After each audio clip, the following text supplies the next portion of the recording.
അനറബി ഭാഷയിൽ ഖുർആൻ എഴുതുന്നത് ഹറാമാണ്.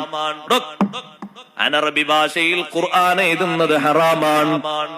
നിങ്ങൾ മൊബൈലിലൂടെ എഴുതി വിട്ടു ബിസ്മില്ലാഹി, മൊബൈലിലൂടെ എഴുതി വിട്ടു തവക്കൽതു അലല്ലാഹ്, മൊബൈലിലൂടെ മലയാളത്തിൽ ഇംഗ്ലീഷിൽ ലാ ഹൗല വലാ ഖുവത ഇല്ലാ ബില്ലാഹ് മാഷാ അല്ലാഹ് എഴുതി വിട്ടോ. കരുതണം, ശരിക്ക് ശ്രദ്ധിക്കണം. ഖുർആനിന്റെ വചനങ്ങൾ അനറബിയിൽ എഴുതിക്കൂടാ, അതതിന്റെ ബഹുമാനമാണ്. ഇംഗ്ലീഷിൽ എഴുതിക്കൂടാ, മലയാളത്തിൽ എഴുതിക്കൂടാ, അതുപോലെ തന്നെ മറ്റൊരു ഭാഷയിലും എഴുതിക്കൂടാ. ബിലിസാനിൻ അറബിയും മുബീൻ, സ്പഷ്ടമായ അറബി ഭാഷയിലാണ് അതിന്റെ അവതരണം. അങ്ങനെയാണത് എഴുതേണ്ടതും.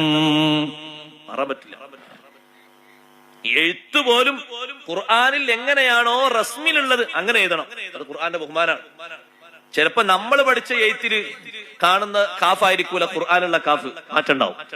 നമ്മൾ ഇങ്ങനെ ഒരു കാഫ് ഇട്ടാലും കാഫാകും. ഖുർആനിൽ അവിടെ കാഫ് വന്നത് ലാമ് മോഡലില്, അതിന്റെ നടുവിൽ ഒരു കൊക്ക കയറ്റായിരിക്കും. അതുപോലും എഴുത്തിൽ മാറരുത്. അതാണ് റസ്മുൽ ഉസ്മാനി എന്ന് പറയുന്നത്. ഉസ്മാൻ ഇബ്നു അഫ്ഫാൻ റളിയല്ലാഹു അൻഹുവിന്റെ കാലം, അന്ന് വിവിധ പതിപ്പുകൾ ഉണ്ടാക്കിയിട്ട് രാജ്യത്തിന്റെ വിവിധ ഭാഗത്തേക്ക് ആ പതിപ്പുകൾ കൊടുത്തയച്ചു. ഇങ്ങനെ എഴുതാവൂ, മറ്റൊരു എഴുത്ത് എഴുതരുത്. എഴുത്തിന് പോലും ബഹുമാനുണ്ട്.